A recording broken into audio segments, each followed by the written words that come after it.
ಗುರುಜಿ, ಇವಾಗ ವಿವಾಹ ಏನು ಅಂತ ಹೇಳಿದ್ರಿ, ವಿಚ್ಛೇದನ ಆಗತ್ತೆ. ಏನಕ್ಕೆ ಆ ಒಂದು ವಿಚ್ಛೇದನ ಆಗೋದು? ಅದಕ್ಕೂ ಗ್ರಹಗತಿಗಳಿಗೂ ಏನಾದ್ರು ಸಂಬಂಧ ಇದೆಯಾ ಅಂತ? ಖಂಡಿತ ನೋಡಮ್ಮ, ಯಾರಿಗೆ ಜಾತಕದಲ್ಲಿ 7ನೇ ಮನೆಯಲ್ಲಿ ರವಿ ಇರ್ತಾನೆ ಅಂದರೆ ಕಳತ್ರ ಭಾವ ಅಂತ ಕರೀತಾರೆ. 7ನೇ ಮನೆಯಲ್ಲಿ ರವಿ ಇದ್ರೆ ಏನಾಗುತ್ತೆ ಅಂದರೆ, ಕೆಲವರು ಮದುವೆ ಆಗಿ 37ನೇ ವರ್ಷದಲ್ಲಿ ಡೈವರ್ಸ್ ಆಗಿರ್ತಾರೆ, 4 ಜನ ಮಕ್ಕಳಾಗಿರ್ತಾರೆ, ಡೈವರ್ಸ್ ಆಗಿರುತ್ತೆ. ಕಾರಣ ಬೇಕಲ್ವಾ? ಅದಕ್ಕೆ ನೋಡಿ, ಯಾರ ಜಾತಕದಲ್ಲಿ ಕುಜ ಶನಿ ರಾಹುಳ ಸಪ್ತಮ ದೃಷ್ಟಿ ಬಿದ್ದು ಸಪ್ತಮದಲ್ಲಿ ರವಿ ಇದ್ದರೆ ಅವರಿಗೆ ಮದುವೆಯಾಗಿ 37ನೇ ವರ್ಷದಲ್ಲಿ ಡೈವರ್ಸ್ ಆಗುತ್ತೆ ಕೆಲವರಿಗೆ. ಎರಡನೇದು, ಯಾರ ಜಾತಕದಲ್ಲಿ ಚಂದ್ರನ ಸಪ್ತಮಲ್ಲಿದ್ದರೂ ಬಲಿಷ್ಠನಾಗಿಲ್ಲ ಅಂತಂದರೆ ಅವ್ರಿಗೆ ಮದುವೆ ಮಾಡ್ಕೊಂಡ್ಮೇಲೆ ಹೆಂಡತಿ ರೋಗಿಷ್ಠಲಾಗಿರ್ತಾರೆ, ಕೆಲವು ಮುಚ್ಚಿಟ್ಟು ಮದುವೆ ಮಾಡಿಬಿಡ್ತಾರೆ. ಈ ಕೆಲವು ಜಾತಕಗಳ ನಂತರ ಬರುತ್ತೆ, ಆ ಮಗುಗೆ ಶುಗರು, BP, ಥೈರಾಯ್ಡು ಎಲ್ಲ ಇದೆ. ಹೆಂಗೆ ಕಂಡುಹಿಡಿಯೋದು? ಮದುವೆ ಮಾಡಿಬಿಟ್ರು ಪಾಪ. ಮದುವೆ ಆದಮೇಲೆ ಗೊತ್ತಾಯಿತು, ಏನು ಮಾಡಲಿಕ್ಕಾಗತ್ತೆ? ಈ ಥರ ಸಮಸ್ಯೆಗಳು ಚಂದ್ರನ ಕೆಟ್ಟರೆ ಬರುತ್ತೆ. ಕುಜನ ಏನಾದರೂ ಸಪ್ತಮದ, ಕೆಲವು ಬ್ಲೈಂಡ್ ಆಗಿದ್ದಾರೆ ನೋಡಿ. ಕುಜದೋಷ ಅಂತ ವಿಮರ್ಶೆ ಮಾಡಬೇಕಾದ್ರೆ ಯಾವ ಲಗ್ನಕ್ಕೆ ಯಾವ ರಾಶಿಗೆ ಇಷ್ಟು % ಅಂತೇಳಿ ಋಷಿಮುನಿಗಳು ಹಾಕ್ಕೊಟ್ಟಿದ್ದಾರೆ. ನಾವು ಅದನ್ನು ಅಧ್ಯಯನ ಮಾಡಿದೆ, ಕುಜದೋಷ ಇದೆ ತಪ್ಪಾಗತ್ತೆ. ಸಪ್ತಮದಲ್ಲಿ ಕುಜನಿದ್ದರೆ, ವ್ಯಯಸ್ಥಾನದಲ್ಲಿ ರಾಹು ಕೇತು ಶನಿಗಳಿದ್ದರೆ ದ್ವಿಕಳತ್ರ ಯೋಗ ಅಂದರೆ 2 ಮದುವೆ ಯೋಗ ಉಂಟಾಗುತ್ತೆ. ಬಹುಪತ್ನಿತ್ವ ಯೋಗ, ಬಹುಪತಿತ್ವ ಯೋಗ ಅಂದರೆ ಏನೋ, ಕೆಲವು 3 ಮದುವೆ 4 ಮದುವೆ ಆಗಿರ್ತಾರೆ, ನಾವು ಮಾಧ್ಯಮಗಳಲ್ಲಿ ನೋಡ್ತಾ ಇರ್ತೀವಿ. ಹಾಗಾಗಿ ಬಹುಪತ್ನಿತ್ವ, ಯಾರಿಗೆ ಸಪ್ತಮದಲ್ಲಿ ಕುಜನಿದ್ದರೆ ಅವರಿಗೆ ವಿಚ್ಛೇದನ ಉಂಟಾಗುತ್ತೆ. ತತ್ಕ್ಷಣ ಅಲ್ಲ, ಮದುವೆ ಆದಮೇಲೆ. ಅದಕ್ಕೆ ಕುಜದೋಷನ ಸರಿಯಾಗಿ ನೋಡ್ಕೋಬೇಕು. ಭಾರ್ಯಾಮೃತಿ ಅಂದರೆ ಏನೋ, ಇಲ್ಲ ಗಂಡ ಸತ್ತೋಗ್ತಾನೆ, ಇಲ್ಲ ಹೆಂಡತಿ ಸತ್ತೋಗ್ತಾಳೆ, ಇಬ್ಬರಲ್ಲಿ ಒಂದಾಗುತ್ತೆ. ಅದರಿಂದ ಪ್ರೂವ್ ಮಾಡಬೇಕು ನಾವು, ಸುಮ್ಮನೆ ಏನೋ ಹೇಳಬಾರ್ದು.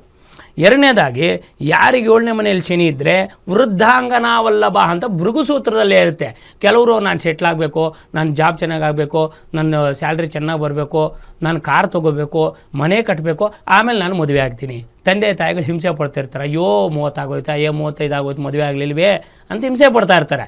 ಸಪ್ತಮದಲ್ಲಿ ಶನಿ ಇದ್ದಾಗ ಆ ವೃದ್ಧಾಂಗನಾವಲ್ಲಭ ಅಂದರೆ ಅವನಿಗೆ ವಯಸ್ಸು 25 ಇರುತ್ತೆ, ಆದರೆ ತುಂಬ ವೃದ್ಧನಾಗಿ ಅಂದರೆ ಮುದುಕನ ಥರ ಕಾಣಿಸ್ತಾ ಇರ್ತಾನೆ ಹುಡುಗ. ಅಂಥ ಹುಡುಗ ಮದುವೆ ಆಗುತ್ತೆ ಸಪ್ತಮದಲ್ಲಿ ಶನಿ ಇದ್ದರೆ. ಎರಡನೇದಾಗಿ, ರಾಹು ಸಪ್ತಮದಲ್ಲಿದ್ದರೆ ಪ್ರೇಮ ವಿವಾಹ. ನೋಡಿ, ಯಾವುದೇ ಜಾತದಲ್ಲಿ 5ನೇ ಮನೆಯಲ್ಲಿ ಶುಕ್ರ ರಾಹು ಕೇತುಗಳಿದ್ದಾಗ 100% ಅದು ನಿಮ್ಗೆ ಆಗ್ತಕ್ಕಂಥದ್ದೇ ಲವ್ ಮ್ಯಾರೇಜು. ಅದಕ್ಕೆ ಜಾತಕವನ್ನು ತೋರಿಸ್ಕೊಳ್ಳಿ. ಪ್ರತಿ ವರ್ಷ ಯಾಕೆ ಜಾತಕ ತೋರಿಸ್ಕೋಬೇಕು? ಕೆಲವರು ಜಾತಕನೇ ಮಾಡಿಸಲ್ಲ. ಹಿಂದಿನ ಕಾಲದಲ್ಲಿ ಏನೂ ಇರಲಿಲ್ಲ, ಅನುಕೂಲಗಳಿರಲಿಲ್ಲ, ಆದರೆ ಬಾಂಧವ್ಯ ಚೆನ್ನಾಗಿತ್ತು, ಮದುವೆ ಮಾಡೋದು ಭಯ ಭಕ್ತಿ ಇತ್ತು. ಇವಾಗ ನಮ್ಮ ಡೇಟ್ ಆಫ್ ಬರ್ತು ಟೈಮ್ ಎಲ್ಲ ಚೆನ್ನಾಗಿ ಗೊತ್ತಿರೋದ್ರಿಂದ ಜಾತಕವನ್ನು ಮಾಡಿಸ್ಕೊಳ್ಳಿ. ಜಾತಕ ಮಾಡಿಸ್ಕೊಂಡ್ರೆ ಅದರಲ್ಲಿ ಖಂಡಿತವಾಗ್ಲೂ ಕೂಡ ನೋಡಿ, ಶುಕ್ರ ದಶೆ ಅಥವಾ ಸಪ್ತಮಾಧಿಪತ್ಯ ದಶೆ ನಡಿಬೇಕಾದ್ರೆ ಗುರು ಸಪ್ತಮದಲ್ಲಿದ್ದಾಗ, ಪಂಚಮದಲ್ಲಿದ್ದಾಗ ಗುರುಬಲ ಇಲ್ಲ ಅಂದರೆ ಮದುವೆ ಆಗಲ್ಲ ಅಂತಲ್ಲ, ಗುರುಬಲ ಇಲ್ಲದಿದ್ದರೂ ಮದುವೆ ಆಗುತ್ತೆ. ಆದರೆ ಗುರುಬಲ ಇದ್ದರೆ ಶುಭ ಕಾರ್ಯ ಚೆನ್ನಾಗಿ ನಡೆಯುತ್ತೆ ಅಂತ ಹೇಳ್ತಾರೆ. ಗುರುಬಲ ಇಲ್ಲ ಅಂದಿದ್ದ ತಕ್ಷಣ ಮದುವೆ ಆಗಲ್ಲ ಅನ್ನೋದು ಸುಳ್ಳು. ಯಾಕೆಂದರೆ ಯಾರು ಅರಳಿ ಮರದ ವೃಕ್ಷಕ್ಕೆ ನಮಸ್ಕಾರವನ್ನು ಮಾಡ್ತೀರಾ, ಗುರು ಶಾಂತಿಯನ್ನು ಮಾಡಿಕೊಂಡ್ರೆ ಗುರುಗಳ ಅನುಗ್ರಹ ಆಗುತ್ತೆ. ಗುರುಬಲ ಇಲ್ಲ ಅಂದ ತಕ್ಷಣ ಮದುವೆ ಆಗಲ್ಲ ಅಂತಲ್ಲ.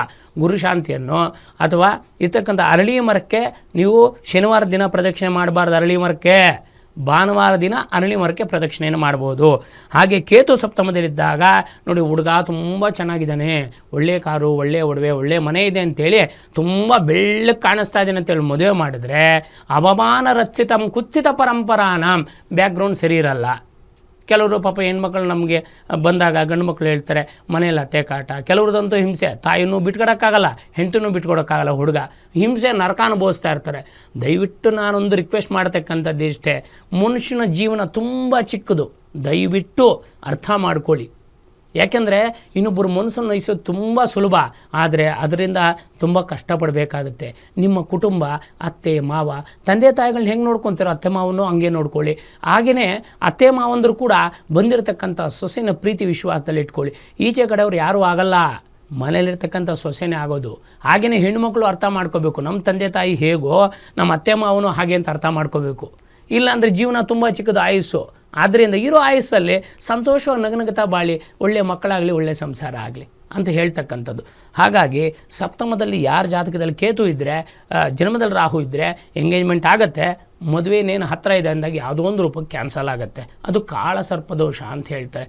ಎಷ್ಟೋ ಜನ ಎಂಗೇಜ್ಮೆಂಟ್ ತನಕ ಆಗಿರುತ್ತೆ, ಸೀರೆ ಒಡವೆ ಎಲ್ಲ ಕೊಂಡ್ಕೊಂಬಂತಿರ್ತೀರ, ಚೌಟ್ರಿನೂ ಬುಕ್ ಆಗಿರುತ್ತೆ, ಆದರೆ ಕೊನೆಗೆ ಏನಾಗುತ್ತೆ ಅಂದರೆ ಯಾರೋ ಒಬ್ಬ ಮಧ್ಯದಲ್ಲಿ ಮಾತಾಡೋ ಮಾತಿಗೆ ಮದುವೆ ಮುರಿದು ಬೀಳುತ್ತೆ. ಆಮೇಲೆ ದಯವಿಟ್ಟು ಭಾನುವಾರ ದಿನ ವಿವಾಹಗಳನ್ನು ಮಾಡಬೇಡಿ. ಮಾಡಿದ್ರೆ ಸತ್ಸಂತಾನ ಆಗಲ್ಲ. ಚೌಟ್ರಿ ಕಾಲಿದೆ ಅಂತ ಮಾಡೋಕ್ಕೆ ಹೋಗ್ಬೇಡಿ. ಶಾಸ್ತ್ರ ಇಟ್ಟಿರ್ತಕ್ಕಂಥದ್ದು ನಮಗೆ ಒಳ್ಳೆಯದಾಗಕ್ಕೆ, ಅದನ್ನು ಫಾಲೋ ಮಾಡಬೇಕು. ನಾವು ಫಾಲೋ ಮಾಡಿದ್ರೆ ಒಳ್ಳೆ ಮಕ್ಕಳಾಗುತ್ತೆ, ಕೀರ್ತಿವಂತರಾಗ್ತಾರೆ. ಆದ್ದರಿಂದ ಭಾನುವಾರದ ದಿನ ಮದುವೆ ನಿಷಿದ್ಧ ಅಂತ ಹೇಳಕ್ಕೆ ಇಷ್ಟಪಡ್ತೀನಿ ನಾನು.